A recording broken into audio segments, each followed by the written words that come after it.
YSR Congress party కార్యకర్తల్ని social media మెసేజ్లు ఇష్టారాజ్యంగా పెట్టారని చెప్పి ఎటువంటి విధానం లేకుండా విధి విధానాలతో లేకుండా నేరుగా పోలీసులు రావటం, వాళ్ళని కొట్టడం, ఇళ్లలో నుంచి ఈడ్చుకు వెళ్ళి వ్యాన్లో వేసుకోవటం, వెళ్ళిపోవటం. ఒక చోటని కాదు, ఈ రాష్ట్రం మొత్తంలో ఎక్కడెక్కడైతే YSR Congress party social media కార్యకర్తలు అయితే ఉన్నారో, ఒకవేళ వాళ్ళు ఏదైనా అసభ్యకరంగానో అశ్లీలంగానో పెట్టుంటే దానికి ఒక పద్ధతి ఉంది. ఎవరు కూడా దుర్మార్గమైనటువంటి సోషల్ మీడియా ప్రవచనాలను ఇక్కడ సమర్థించే వాళ్ళు లేరు. దానికి చట్టరీత్యా చర్యలు తీసుకోవాల్సిన అవసరం ఎంతైనా కూడా ఉంది. కానీ ఈ సోషల్ మీడియాని అసలు పెంచి పోషించినటువంటి రాజపోషకులు ఎవరంటే పెద్దలు చంద్రబాబు నాయుడు గారు కాదా అని చెప్పి అడుగుతున్నాను. వారు ముఖ్యమంత్రి అయిన తర్వాత అమరావతి ఇదిగో వస్తూ ఉంది, రేపు వస్తూ ఉంది, ఎల్లుండి వస్తూ ఉంది, ఆకాశంలో నక్షత్రాలు చూపించాం, గ్రాఫిక్స్ చూడండి, ఈ రకంగా వస్తుందని సోషల్ మీడియాని రాజకీయ పరంగా వాడుకోవటం మొదలుపెట్టింది తెలుగుదేశం పార్టీ కాదా అని చెప్పి మేము ప్రశ్నిస్తూ ఉన్నాం ఈరోజు. గతంలో ఈ సోషల్ మీడియా ఏదైనా ఒక ప్రభుత్వానికి ఒక మెసేజ్ ఇవ్వాలనుకున్నా, లేదు మామూలు ఒక పౌరుడి జరిగినటువంటి ఇబ్బంది ప్రభుత్వ దృష్టికి తీసుకురావదలుచుకుంటే ఈ సోషల్ మీడియా అనేది ఒక పవర్ఫుల్ మాధ్యమంగా ఉన్నటువంటి పరిస్థితి నుంచి ఇది రోజు రోజుకి దిగజారి రాజకీయ వాతావరణంలో కలుషితమైపోయినటువంటి పరిస్థితుల్లో మరి తెలుగుదేశం పార్టీ వారికి కానీ ఆ కూటమి వారికి కానీ బాధ్యత లేదా అని చెప్పి అడుగుతున్నా. వాళ్ళల్లో లేరా? అసభ్యంగా పెట్టిన వాళ్ళు, అశ్లీలంగా సోషల్ మీడియా వాడుకున్నటువంటి కార్యకర్తలు తెలుగుదేశంలో లేరా? మరి వారి మీద ఎటువంటి చర్యలు తీసుకున్నారంటే ఈ రోజు వరకు సమాధానం లేదు. ఎవరైనా దూకుడుగా ఆ రోజు జగన్మోహన్ రెడ్డి గారికి మద్దతు తెలిపారంటే ఇతని కార్యక్రమాలకి ఎవరో పెట్టిన సోషల్ మీడియా మెసేజ్ని ఒకవేళ ఇతను కనుక షేర్ చేస్తుంటే అతన్ని మీద కూడా కేసు పెట్టండి.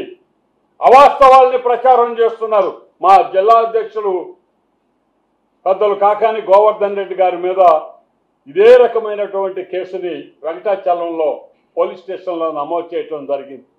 ఎవరో ఒక ఆయన పెట్టిన దాన్ని ఈయన ఫార్వర్డ్ చేశాడు. ఫార్వర్డ్ చేయటం చట్టరీత్యా నేరము. ఇది వాళ్ళు చెప్తున్నటువంటి పరిస్థితి. మరి విధి విధానాలు ఉన్నాయా? ఈ సోషల్ మీడియాకి చట్టబద్ధత ఏదైనా ఉందా, లేకపోతే దానికి ఏదైనా ఒక రూల్ ఉందా, రెగ్యులేషన్ ఉందా అంటే ఈ రోజుకి ఎవరు చెప్పలేనటువంటి పరిస్థితి అని. మేమందరం కూడా మీ మాదిరే ఏదైనా ఒక న్యూస్ వార్త తెలుసుకోవాలి అని అంటే ఈరోజు అందరూ సోషల్ మీడియా చూస్తూ ఉంటారు. ఇదే social media, electronic media, TV channels ఇచ్చే వాటిల్లో వాస్తవం ఉంది. వాళ్ళు కన్ఫర్మ్డ్ మెసేజ్ తప్ప వాళ్ళు వాళ్ళ టీవీలలో కానివ్వండి, వాళ్ళ ప్రసారాల్లో కానీ ఇవ్వటం లేదు. కానీ పుట్టగొడుగుల్లాగా వచ్చినటువంటి యూట్యూబ్ ఛానల్స్ కావచ్చు, లేదనుకుంటే ఈ సోషల్ మీడియా కావచ్చు, అవాస్తవమైన ప్రకటనలు ప్రజల్ని మభ్యపెట్టడం, కన్ఫ్యూజ్ చేయటం, ఒక వార్తకు ఒక వార్త సంబంధం లేకుండా పోవటం, ఇష్టారీతిన కంటెంట్కి సంబంధం లేని క్యాప్షన్స్ పెడుతూ భ్రష్టు పట్టించిన వాళ్ళ మీద తప్పనిసరిగా చర్యలు తీసుకోవాల్సిందే. మరి వాళ్ళకి పార్టీల లెక్కన చూస్తారా అని అడుగుతున్నాం మేము. పార్టీలు అవసరం ఆ వీళ్ళకి. ఇక ఏ పార్టీలో కూడా ఇప్పుడు జనసేనలో కానివ్వండి, లేదనంటే తెలుగుదేశంలో కానీ, బీజేపీలో కానివ్వండి, ఎక్కడ కూడా ఈ సోషల్ మీడియాలోని మిస్యూజ్ చేయలేదా? మరి వారి మీద కూడా చర్యలు తీసుకోవాలి కదా. తీసుకోండి, నిర్ణయం అందరికీ ఒకటే అయితే చాలా సంతోషం. కనీసం వాస్తవ పరిస్థితులు ఇది చదువుకుతున్నటువంటి వాళ్ళందరికీ తెలుస్తాయండి. ఒక ఆయన 50 కోట్లు పడవ కొనేశాడని ఒకడు చేస్తాడు, ఒకడు విమానం కొనేశాడని ఒకడు రాస్తాడు, ఒకడు పెద్ద సముద్రాన్ని ఇంటికి తీసుకొచ్చేసుకుంటున్నాడు, నేరుగా కాలువ దువ్వని రాస్తున్నాడు. ఒక్కటి నిజం లేదండి. కానీ ఆ సోషల్ మీడియా ప్రభావం ఈరోజు యువత మీద ఏ రకమైనటువంటి ప్రభావం చూపిస్తుందో చూడండి. అందుకనే మేము పాత్రికేయ మిత్రులందరికీ కూడా మనవి చేస్తున్నాం, సోషల్ మీడియాని కట్టడి చేసే విధంగా చట్టబద్ధమైనటువంటి విధి విధానాలని సెంట్రల్ గవర్నమెంట్ స్థాయిలో నుంచి అమలు చేయాల్సినటువంటి అవసరం ఉంది అని చెప్పి మనవి చేస్తున్నాం. మరి ఈరోజు ఎంతోమంది కార్యకర్తల్ని దౌర్జన్యంగా తీసుకొని వెళ్ళిపోయారు. మీరు కోర్టుకు పెట్టే బాధలా, మీరు కోర్టుకు పెట్టడం లేదు. ఇంట్లో వాళ్ళు అడిగితే ఎక్కడున్నారో చెప్పరు. ఇబ్బందికరంగా వాళ్ళని వేధిస్తూ ఉన్నారు, కొంతమందిని అయితే కొడుతున్నారు. మ్యాజిస్ట్రేటు ఆఖరికి అందరినీ మా ముందు ప్రవేశపెట్టండి మీరు అని అంటే వచ్చినటువంటి ప్రతి ఒక్క కార్యకర్త అయ్యా మమ్మల్ని విపరీతంగా కొడుతున్నారు, దారుణంగా కొట్టారు రాత్రి. ప్రతి ఒక్కరూ ఇదే వాస్తవాలు దెబ్బలతో పాటు చూపిస్తూ ఉన్నారు. మరి ఒక్క తెలుగుదేశం పార్టీ సోషల్ మీడియా కార్యకర్త కానీ ఆ కూటమి నాయకుల కార్యకర్తలు కానీ ఎవరన్నా లిస్టులో ఉన్నారయ్యా? ఉండాలి కదా. వాళ్ళు కూడా వాళ్ళు చాలా అసభ్యంగా పెట్టున్నారు కదా. అందుకనే మేము అడుగుతున్నది, సోషల్ మీడియాని కట్టడి చేసేదానికి అవాస్తవమైనటువంటి ప్రకటనలు ఇస్తే వాళ్ళ మీద చట్టపరమైనటువంటి తీవ్రమైన చర్యలు తీసుకునే విధంగా చట్టాలు రూపొందించాలని కేంద్ర ప్రభుత్వం, అదేవిధంగా ఈ రాష్ట్ర ప్రభుత్వాన్ని కూడా మేము మనవి చేస్తూ ఉన్నామండి. దాని తర్వాత స్థానికంగా ఈరోజు కార్యకర్తల్ని సోషల్ మీడియాని అన్నాం. దాదాపు ఎన్నికలు అయిపోయాయి, 5 మాసాలు గడిచాయి. వైఎస్ఆర్ కాంగ్రెస్ పార్టీకి వ్యతిరేకంగా ప్రజా తీర్పు వచ్చిన తర్వాత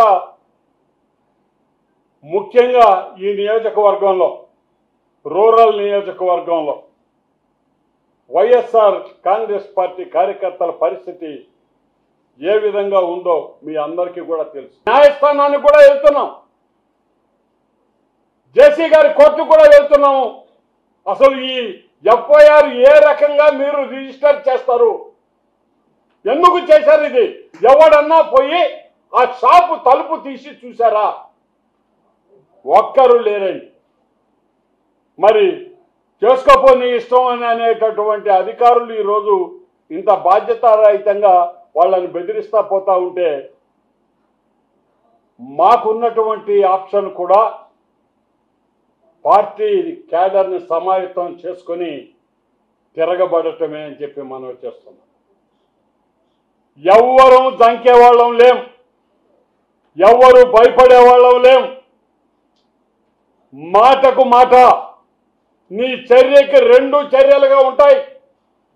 ఈరోజు ప్రభుత్వంతో కొట్లాటకైనా మేము సిద్ధం. న్యాయబద్ధంగా పోండి. న్యాయబద్ధం అనేది లేకుండా మీరు కేవలం అధికార పక్షానికి కొమ్ము కాస్తా మేము ఉంటాము, మా ఇష్టం వచ్చినట్టు మేము కేసులు పెడతామంటే మీ మీద కూడా కేసు పెడుతున్నామండి. మేము ఈ ఎఫ్ఐఆర్కి అర్థం ఉందా అని అడుగుతున్నాను నేను. ఇది చెప్పాలి, రేపు జాయింట్ కలెక్టర్ గారే చెప్పాలి. ఆయనకు కూడా రిప్రజెంటేషన్ ఇస్తా ఉన్నాం. ఇందుకనే నేను మీ అందరికీ మనవి చేస్తున్నానండి, రాజకీయాల్లో జయాపజయాలు అనేవి మన చేతుల్లో కావయ్య. ఇక ఎక్కడ కూడా లేదు ఈ న్యూసెన్స్. ఇక ఏ నియోజకవర్గంలో కూడా మేము చూడాల. ఇదే జిల్లాలో 10 మంది వైఎస్ఆర్ కాంగ్రెస్ పార్టీ నాయకులు ఈరోజు పార్టీలో ఓడిపోవటం జరిగింది.